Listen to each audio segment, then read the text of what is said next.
So it is now my privilege to briefly introduce today's speaker, Dodge Billingsley. Dodge is a fellow here at the Kennedy Center. He's also the director of combat films and research, and he is a senior faculty member at the Naval Postgraduate School Center for Civil Military Relations. Billingsley has been a longtime observer of many wars in contested regions and has spent considerable time with the U.S. and foreign militaries worldwide for over 20 years, including the post-9/11 conflicts in Afghanistan and Iraq. He has produced a wide variety of media from his fieldwork, including 2 books, one entitled Operation Anaconda, America's First Conventional Battle in Afghanistan, and then also the forthcoming Fangs of the Lone Wolf, Chechen Tactics in the Russian-Chechen Wars of 1994 to 2009. We have an advanced copy here, and if you're interested in taking a look at that, you're welcome to do so. Also, if you have cash, you can purchase advanced copies after the presentation, just in the Kennedy Center front office. In addition to his written works, Dodge has produced and directed many documentary films and has won a number of prestigious awards, including the Rory Peck and Royal Television Society Awards, in that case for the best feature for the film House of War. He's also produced 9 films for the Kennedy Center under the series titled Beyond the Border. These include Helen Foster Snow, Witness the Revolution, Masses to Masses, An Artist in Mao's China, Chechnya, Separation or Jihad, and Global Car. The current film in this series is titled Unfortunate Brothers, Korea's Reunification Dilemma. It's a film that examines the prospects of Korean unification through the experience of a North Korean defector living in Seoul. If you're interested in viewing this film, it will be broadcast here locally on KBYU, Channel 11, on Monday, September 30th at 8 p.m. So you can set your DVRs. Billingsley received a BA in History from Columbia University and an MA in War Studies from King's College in London. Today, his presentation is entitled Prisoner Number 7, The Mullah Mohammed Fazl Saga and the War on Terror. So, Dodge Billingsley.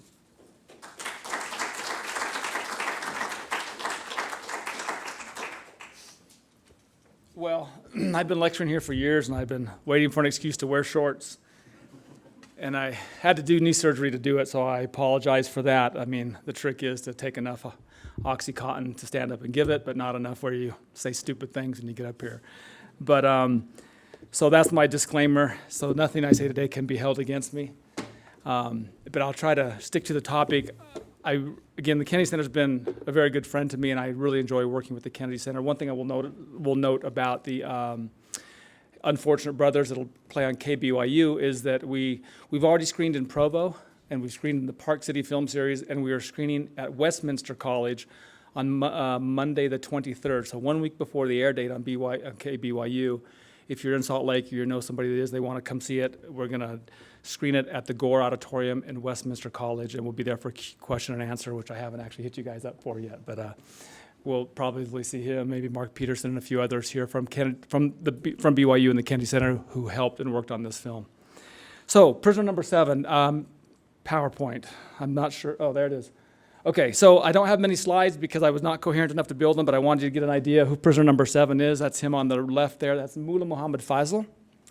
And why I started thinking about this, especially on the anniversary of 9/11, is because there are lots of ways to look at history.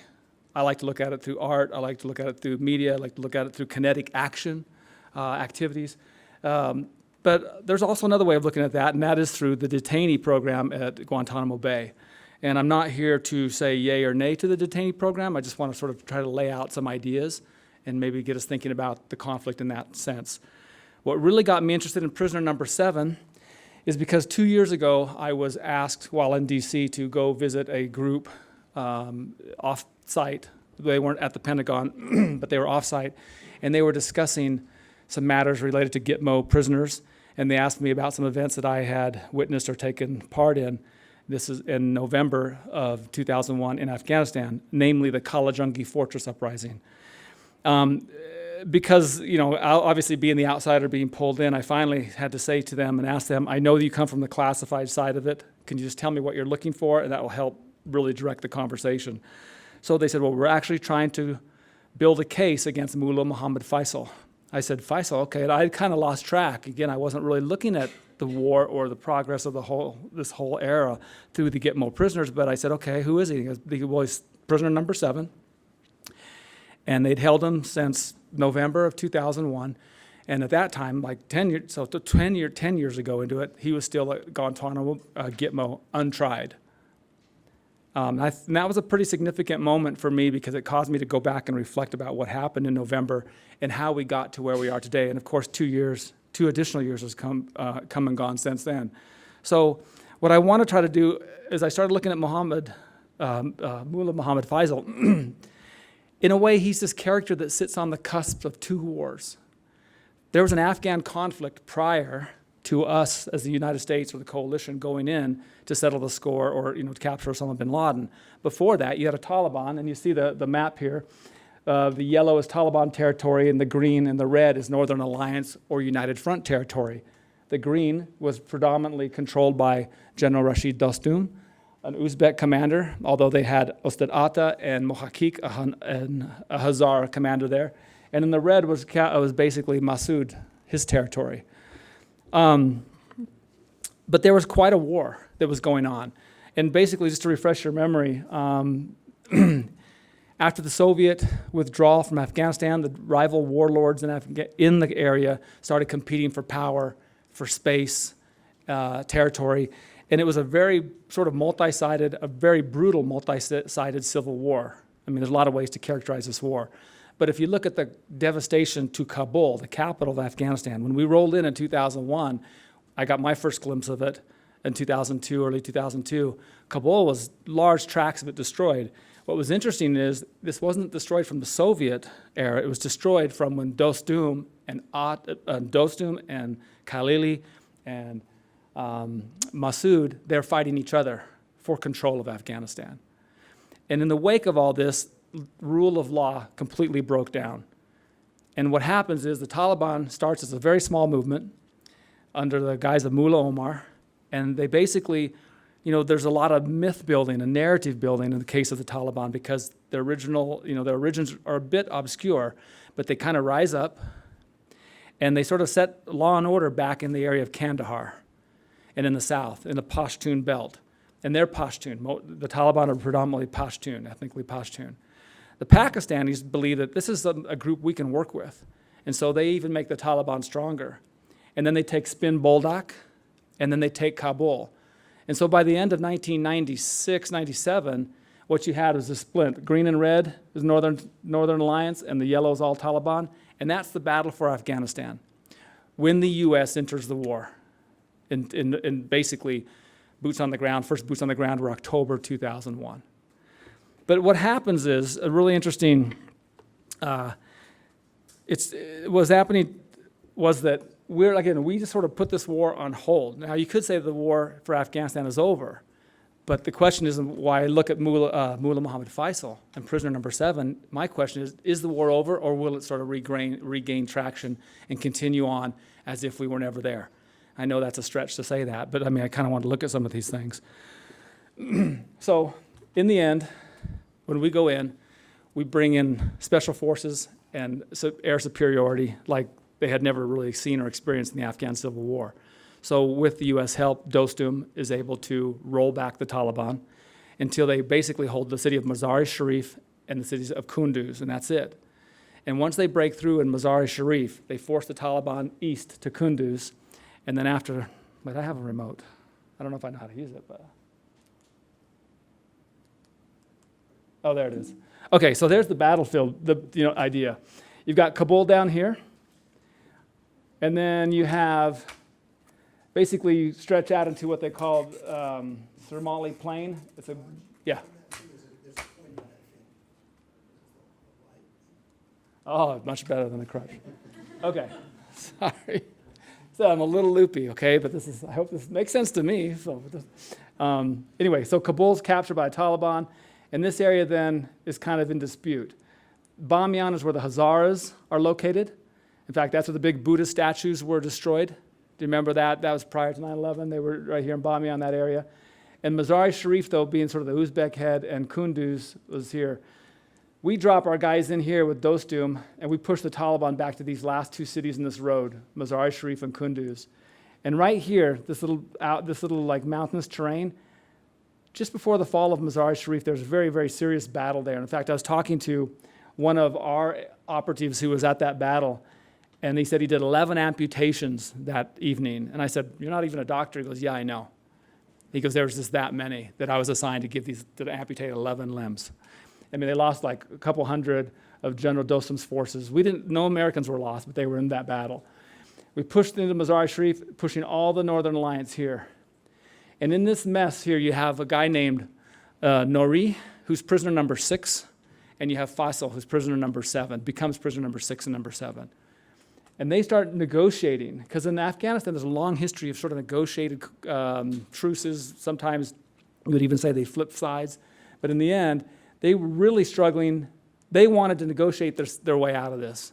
So they talked to Dostum, because they had a history with Dostum previously. And in the end, what happens is Dostum turns them over to the Americans, and they end up as part of the first shipment to Gitmo on January 11th, 2002, the first guys.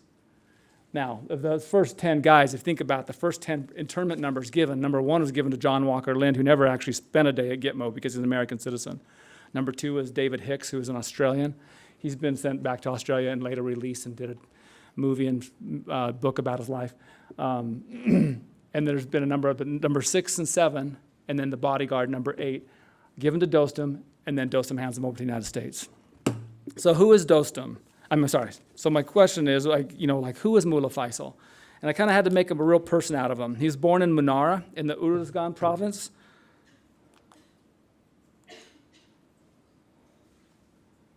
I'm sorry, I don't know. Oh, there it is. Uruzgan province, without my, really, is probably, it's like, I want to say it's like right here. I don't know, it's like right in here. Anyway, he's born there. He's not really even a mullah. He doesn't have that much education, but he does study in the local mosque. He then joins a madrasa in the Kandahar area and does a little more study, and then eventually ends up in Pakistan.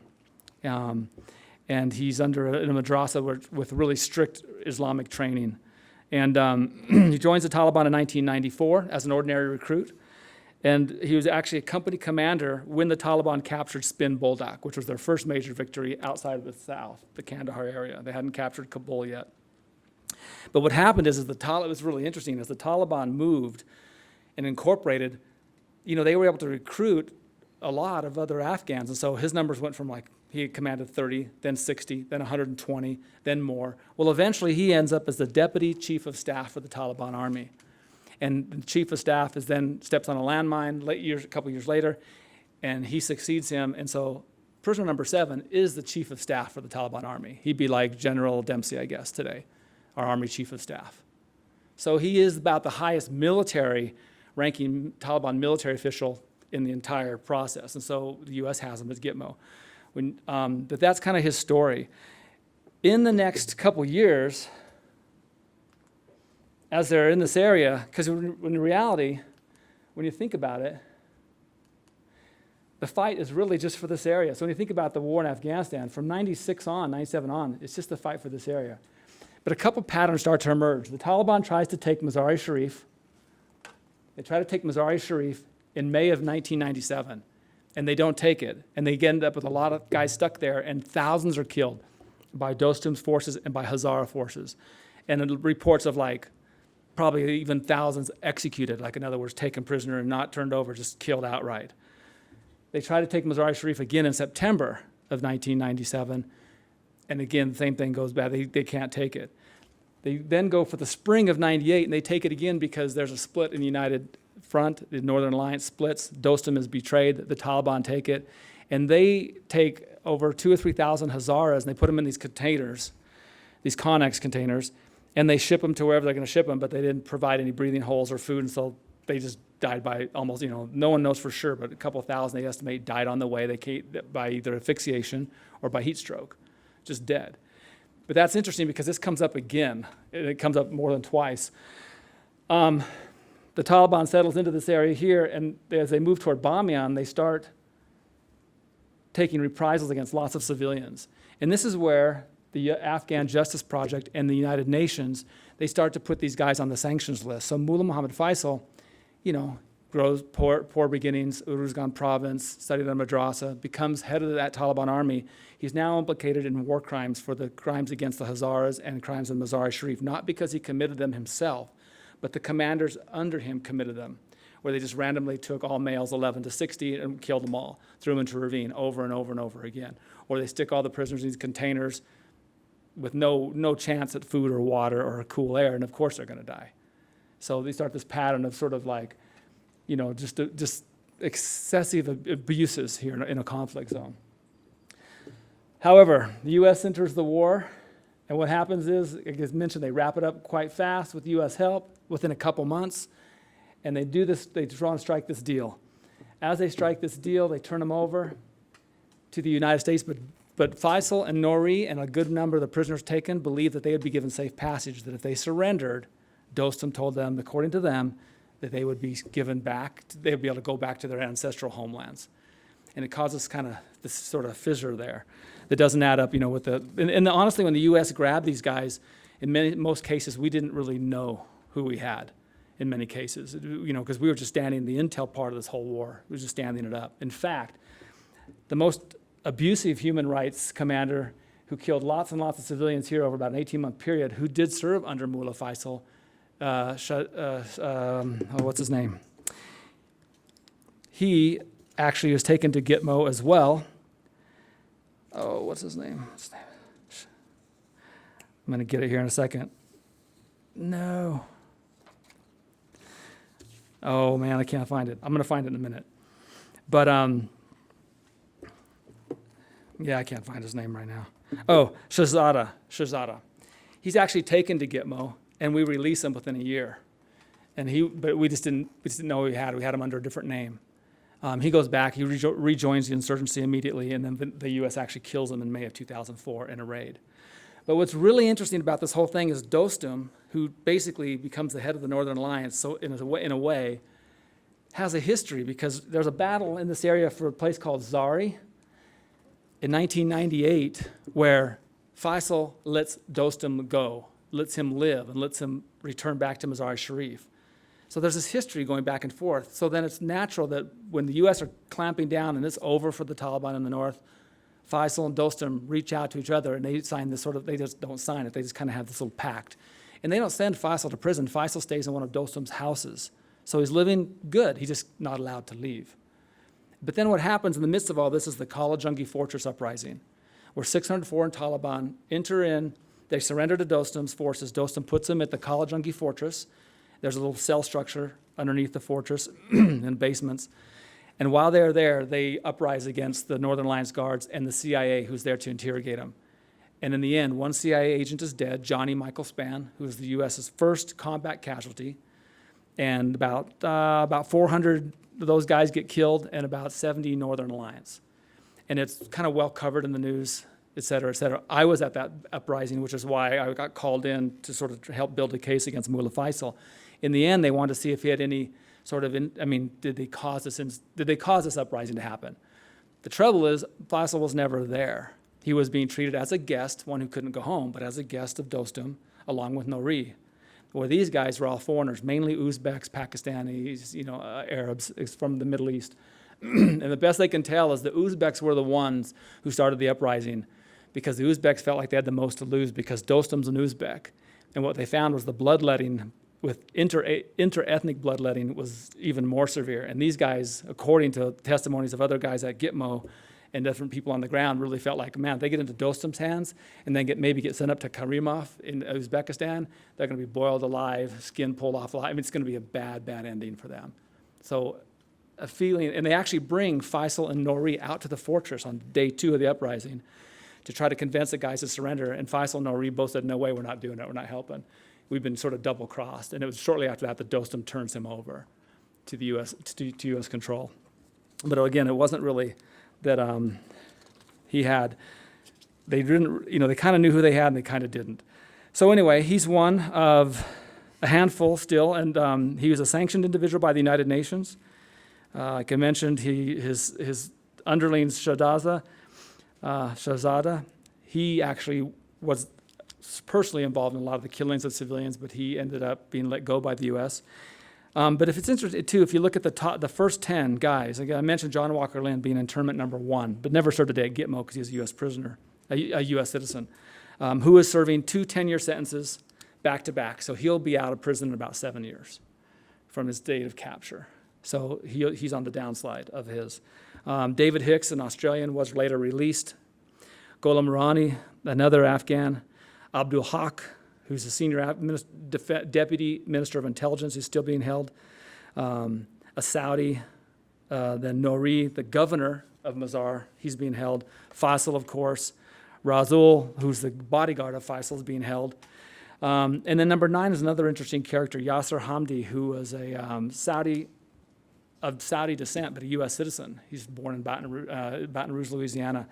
And when they found out, they brought him out of Gitmo and put him in a U.S. facility, and then he actually was not sent back, but released and went back to Saudi Arabia. And then he sued Don Rumsfeld and won the case.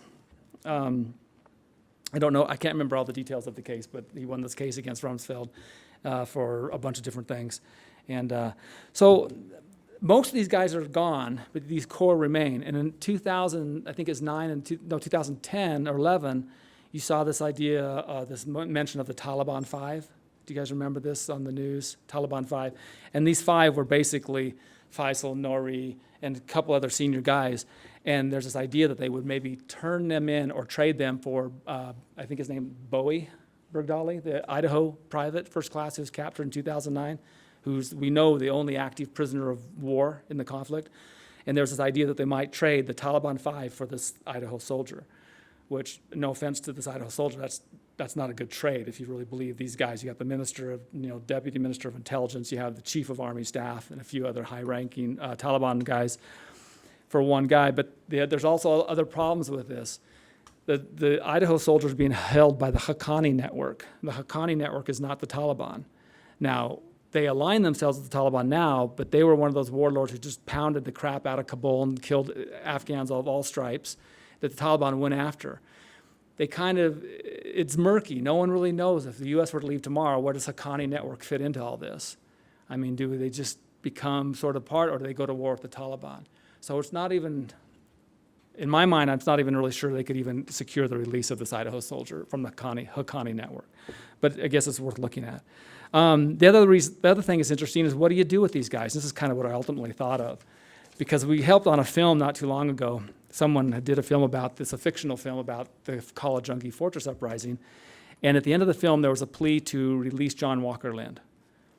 And I was like, whoa, that came out of nowhere, And they said, what do you think? I said, well, okay, I don't know. Best case scenario, John Walker Lindh is a confused individual, whatever. He ends up in the wrong place at the wrong time. We catch him. Yeah, we have no evidence of U.S. blood on his hands.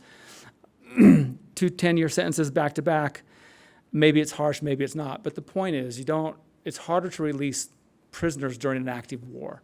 And that was what I told him. I said, maybe when all the U.S. troops leave Afghanistan and this thing is settled, then you might be able to get a release of someone like that. I also think then you might actually get an early release or a release of the Taliban, our chief of army staff and then deputy intelligence minister. Do they have any active intelligence? Could they really help? No way. The war's been going for 12 years. Anything that Faisal and Haq and these guys knew then is dead information, because the war and the world has moved on for 12 years without them. But the point is, Faisal's whole family's been moved to Quetta, Pakistan. And because of his rank and because of where he was in the Taliban, there's all kinds of evidence coming out of captured documents and even communication, even public relations that the Taliban puts out there, that they're willing to pick up the banner of guys like Faisal and use them again as a sort of rallying cry, because here's our leader who's been in prison for 12 years. We're ready to go, get him back. It's like a shot in the arm. So it's really hard to see where the U.S. can release these guys until this conflict comes to an end. I talked to the Afghan Justice Project and some of the guys that put them on the sanctions list in the UN, and I said, well, do you try these guys for war criminals? And they said, you could. The trouble is they've spent more time incarcerated than most of the other Afghan characters that committed war crimes. So he goes, where does that put you on this? After 12 years, you're probably going to get it from the international community that they've kind of served their sentence. I'm not saying 12 years is worth hundreds of human lives, but in Afghanistan, where even Dostum, our biggest ally in the north, if he was on the losing side, he'd be called a war criminal. That's just plain and simple. He's a bad guy, a warlord, great to team up with, because he really can put the hammer down when he needs to for us, and he helped us a lot. But his track record isn't much cleaner. And this goes back to that one point I want to make, and then I'll probably we can do questions and just maybe break a little early. Is I mentioned that the containers that rolled out of Mazar-i Sharif in 1998 Taliban prisoners, and they're all dead by the time they get to their destinations.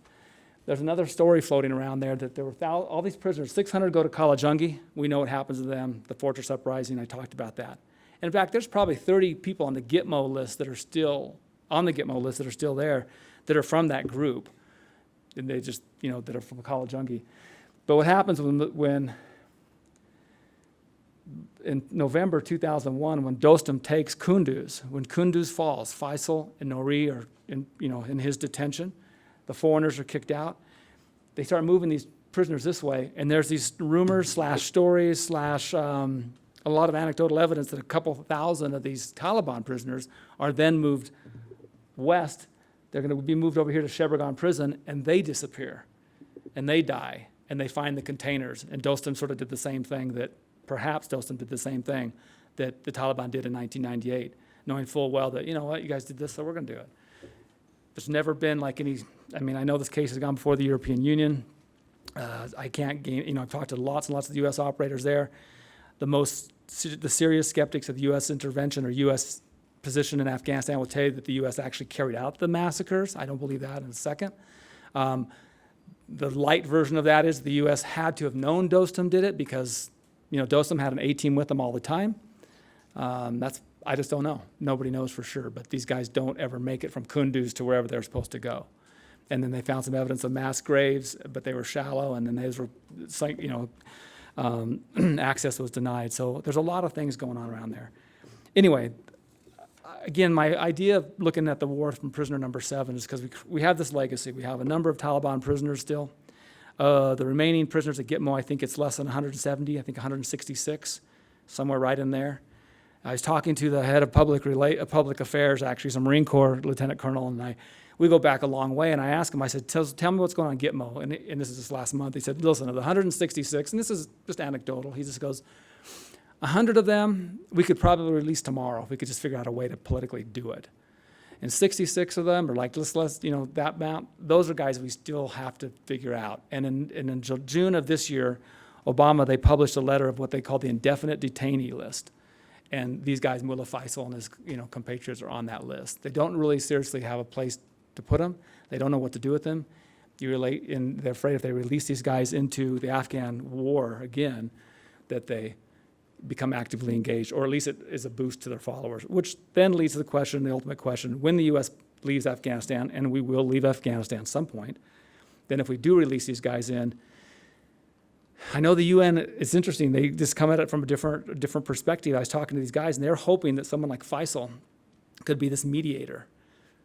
Because Dostum says, when Faisal gets released, I need to sit down with Faisal and set things straight. And he's asked to be with Faisal in a room alone to set things straight. I think there's a lot of things he's got to set straight.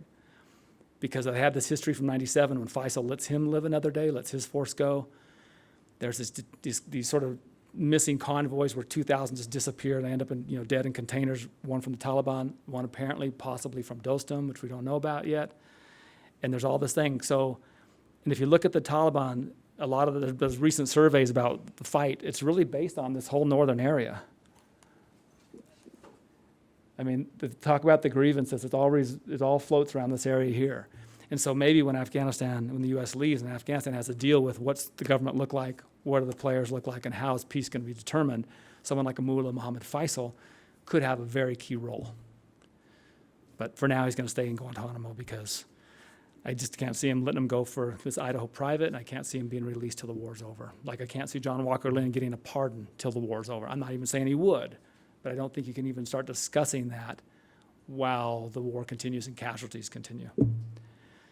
So that's all I have on Mullah Mohammed Fazl. Does anybody have any questions or comments? I can still stand up, so I'm good. Just a quick observation about question protocol. For the benefit of our listening audience, please wait for the microphone that's in the back, and then please identify yourself, and if you're a student, tell us what you're studying, and please keep your questions brief. But we have a few minutes for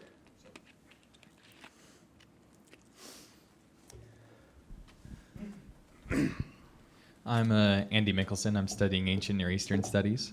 I'm just kind of interested. You talked about kind of how you got introduced to Faisal's story, but what was your, I guess, impetus to make this documentary to talk about him and examine that story a little bit more?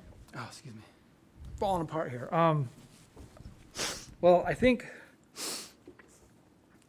because it's one of the great unresolved questions of the, I mean, like I said, Gitmo is a tough nut to crack when it comes to the whole legacy of the war. And so I found that with prisoner number 7, I could personalize it in a sense. Like, here's the thing. I was at College Junkie. I knew that, they brought him out. I didn't know what he looked like. I didn't know who he was. Walked right past him. So I didn't know him in 2001. But as the events unfold and you realize, who that was and what the role was, and Dostum trying to get him to surrender or to help those guys, convince them to surrender at that time. Really, that's not an issue of the long-term war, but it was just one more event in this history between Dostum and Fazl. So for me, I liked it because you could put a face to it. It's also because he's such a high-ranking individual. We forget, we went after Osama bin Laden and al-Qaeda, and, Taliban didn't stand aside or help, so we went after the Taliban as well.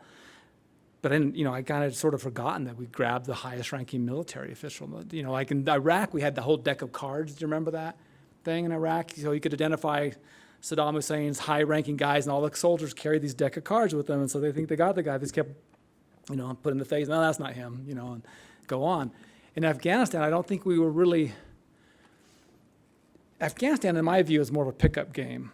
If you look at the early discussions between Cofer Black and Don Rumsfeld and the CIA and the Defense Department, just how we went about fighting that war in the beginning was pretty remarkable. But when you think about the future piece, it may all really come down to those critical months, October, November 2001, and guys like Fazl play a key role into what will happen. Because I don't think we can keep them forever. I don't think we want to. But I think the war has to settle before we can let them go. Or what do you, I don't know. I don't know what you do with them. So I don't know if that answered your question or not, but yes. Hi, my name is Kelsey Hershey. I'm studying neuroscience. You were talking about the 100 soldiers that could possibly be let go if they could figure out a political way to make it okay. Are they actually trying to work on that, or is that just kind of something that they said? Honestly, that's something my friend told me. On just an aside, but we do know they've released lots. There was over, I'm gonna get this number wrong, almost 800 or 900 prisoners taken. We're down to 166. There have been a couple dead, suicides, but I don't think only 2. And most we released the vast majority. Well, the vast majority we didn't really find guilty of many things. Again, we cast a wide net after 9/11. And for obvious reasons, which are probably easier to remember then than it is to think of now. Now it might look a little suspicious, where then it's like, yeah, we have to solve this. We had these attacks on our homeland, what's next? So you have to understand it in the context of that. But, look at the Uyghurs, the Chinese Uyghurs. They released a whole bunch of them to, what's that island nation they released the Uyghurs to? Do you remember? Some to Bahamas and some to Palau. Okay, that's right. And the thing is, they can't release the Uyghurs back to China because we know that China is persecuting the Uyghurs. So they will live a short, horrible life and then probably die. Well, for sure. So you don't want to release them back to China where we know that they're going to be killed and all this stuff. Believe it or not, we do kind of look at the human rights thing. Just and I know the argument can be made against Gitmo for that very same reason, but we didn't want to release these people to countries which we know will then just kill them. So we found Palau and I think, was it the Bahamas? Where they released all these Chinese Uyghurs. And that's where they're going to end up for probably ever. So that's their life. And those guys came across the border we've driven this, Eric and I have driven this route from Kashgar, Tuskargan, China into Pakistan. They end up in Afghanistan because they want to fight a jihad against, not necessarily a jihad, but a separatist sort of jihad movement against the Chinese in the West. And they just get rounded up in the whole thing. Because the first thing after 9/11 was we were looking for the foreign fighters because we thought the foreign fighters were the key to bin Laden, not necessarily the Afghans. Because the Afghan war, as I mentioned, had been going on for years before this. What we were trying to do was really try to pick these guys out of a conflict that was already going. But so that's, and I don't know what it's different on everybody, And some guys, I don't even think they're trying. Again, this talk of the Taliban 5, that they might release Fazl Nouri, it's probably going to come up again and again. And then sometime they'll be released. I just have no idea under what circumstance. But he's such a high-ranking official, too. I'm not sure how you release him. Thank you. Yeah. I'm Warren Fraser. I'm studying international relations. Could you tell us why the Hazaris were targeted specifically in Mazar-e-Sharif? Which time? Okay. Well, in 97, when they fail, in May 97, the Taliban fails to take Mazar-e-Sharif. A lot of the execution, as I understand it, were carried out, executions of Taliban were carried out by Hazaras under the command of Mohakik. I'd probably say the names wrong. So there's a feeling I get that the Taliban came back, they really sort of, there's like a lot of vengeance for this. And in the areas of, Bamiyan and stuff, what happened was Dostum and Mohakik could infiltrate an area. And they would. The Battle of Zari was a perfect example. They infiltrated Zari in 1998 for like 12 days. Fought, killed some Taliban guys, but they don't have the sustaining power to stay there. So the Taliban take it back over. And then they're angry, they've lost a lot of Taliban, and they just go into the villages and they start just randomly killing. Not necessarily randomly, but they gather up all the males. And Oxfam is there, the UN's there. It's pretty well documented, these crimes against these guys. In fact, that's the thing about Faisal. He's on a UN sanction list, and wanted for war crimes before 9/11. But so I think a lot of the Hazars, plus the Hazars are Shia. So you have a whole Sunni Shia split going on there. And so there's never been any love between the Sunni Pashtuns and the Shia Hazaras, which doesn't bode well for any sort of future unified Afghanistan as well. So, but the Hazars were instrumental, I think, in killing lots of Taliban in the attempt for the Taliban to take Mazar-e-Sharif in 97. So I think they sort of pay back. But I don't know. That's...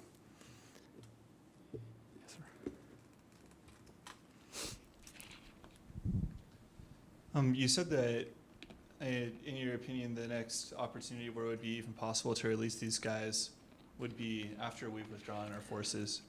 But do you think that President Karzai would even let them back in the country? Or where does he fit in this relationship with these people? That's a really good question. I think Karzai is going to have to make a lot of deals. Especially, depends on what our... And I think Karzai is already making deals because he knows that at some point U.S. support is going to at least be greatly diminished or gone. And he's got to live in this region, and he's got to live with the opposite side. So somehow, I think there's been lots of evidence of him trying to sort of figure out how to move forward with a Taliban presence in Afghanistan is just going to be a fact. And so, yeah, I don't know. How he fits into our calculus as the U.S., I don't know if we would be consulting him about these prisoners now or not. And again, the most obvious thing is Faisal would probably go to Quetta, Pakistan first, which is be pretty protected, where his family is residing now. And then you'd have to see. But, the future of Afghanistan is going to be really interesting because you're going to really pick up on this war that was basically put on hold after 9/11 because we entered it and we changed the dynamics of the whole conflict. And some of these senior leaders who are also, because they've been in Gitmo for 13 years, are kind of, in a sense, have been put on ice as well. And they're actually on hold. So we just don't know what the response will be once they get out. We're talking to somebody who was just talking to guys who had been released since, and they said, well, Faisal's become very reflective of the whole thing. And he's aged, and he may not be the warrior that, he may be someone who can really help with reconciliation. I have no idea if that's true or not. Or if he gets out and he goes, crap, I've been in prison for 13 or 15 years. It's time for me to... But the thing is, his targets, he won't have any U.S. targets there by the time he gets back. If that happens, it'll be this whole Afghan pickup. So the peace will have to be settled between the remainders of this war on the, this cusp of war, 9/11. And in this case, that's General Dostum. Which is funny because General Dostum just keeps popping up in Afghan history, and he still has a significant role to play, it looks like, even though he's not the president. He's held a number of ministerial positions under the post-9/11 Afghan governments, but he'll never be the president. But he's going to be significant to the process. Because in the end, the Taliban can take the Pashtun areas again because they have favorable ethnic unity, ethnic ties, but the real areas will still be the Tajik and the Uzbek areas. And in central Afghanistan, the Hazara areas are going to be really difficult. So that's a good question.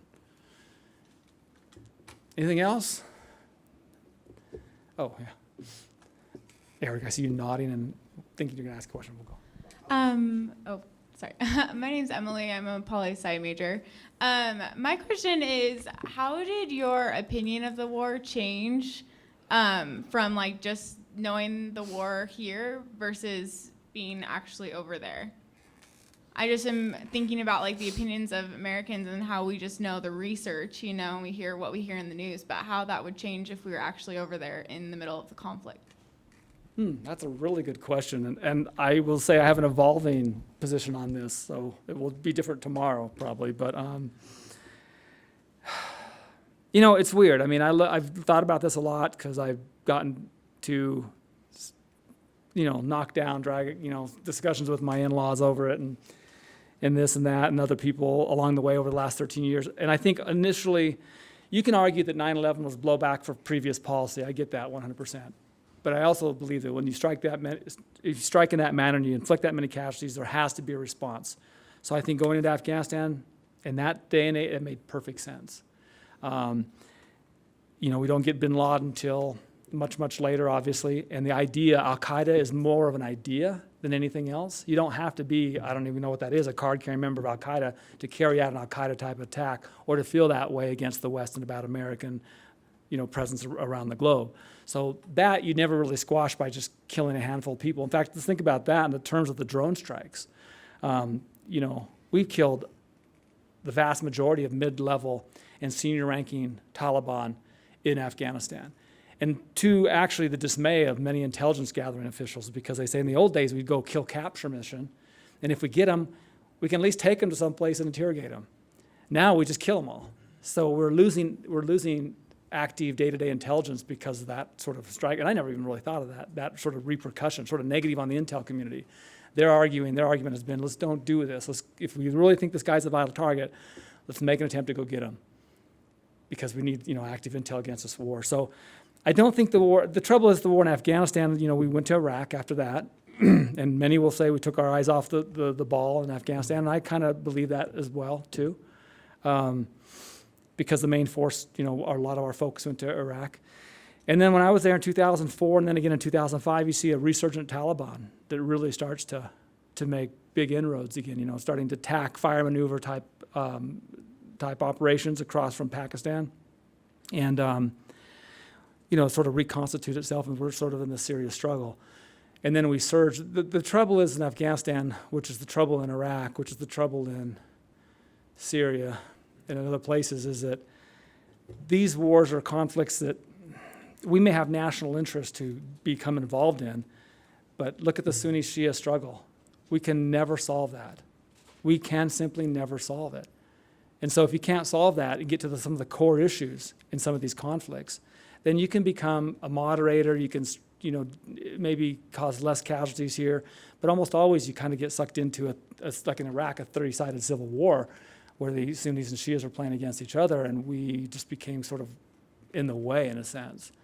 So mixed feelings. That we meet our objectives? We met a set of our objectives. Our objectives also tend to grow and metastasize a little bit in the length of any conflict. But it's also harder. It's much easier to go to war than it is to exit war. And we always want to exit war with what we consider victory. So in the end, we sort of redefine how we see victory, and we get out. But I do look at Iraq. Iraq is not a perfect state. In fact, and by many metrics, you would call it a disaster. But you know what? They'll figure it out. And if they don't, they'll just continue to have Sunni Shia violence forever. You know, it's like we just can't solve that. We don't have the time to solve. We want to go in there for a couple hundred years and rewrite the cultural rules and change. In 3 generations, maybe we make a difference. The real sadness for me, and I mentioned this at previous lectures when I look at Afghanistan, is the single sadness is the role of women. That we've empowered so many women in such a degree in Afghanistan. Girls now go to school, et cetera, et cetera, et cetera, that I really worry about the backlash of when we leave, what will happen to the female population. I think they're going to pay the price, and it's not going to be pretty. So I think Karzai has to manage things like that. That's probably not a good. Eric, do you have a final question?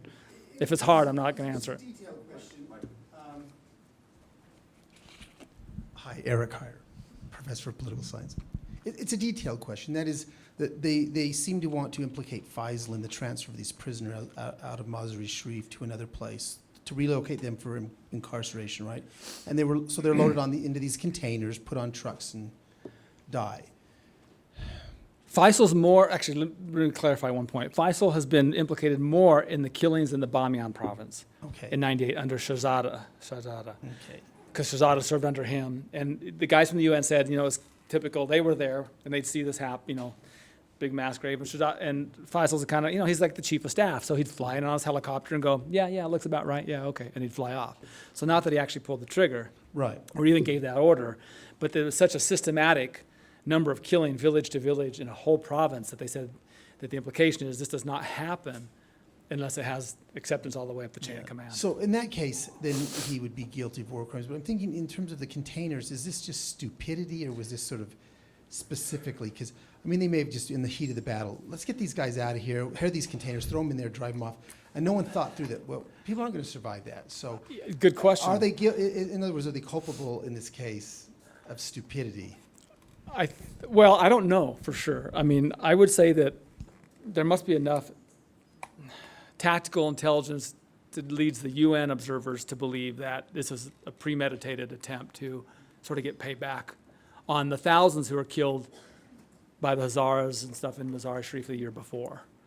But again, these container killings, there's a history of those in Afghanistan. There's lots of also incidents, we have 60 guys, we'll put all 60 of them in here. It's not a convoy of 2,000, but they still just let 60 just die of asphyxiation. So it's it's almost like it's become kind of one of the Afghan ways, in a sad way, during the war. It's one of the ways during their war, their internal war, to do things.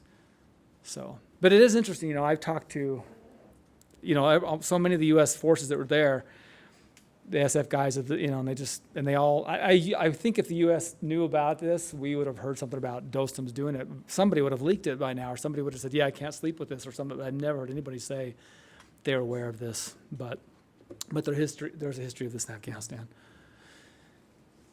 Hey, thank you very much for attending. I know some of you had to for class, but again, thank you very much, and good luck in school, guys. I'd like to thank Dodge for coming, giving a very interesting presentation, going beyond the call, staying on his feet in these conditions, and wish you all a good afternoon. Hope to see you again.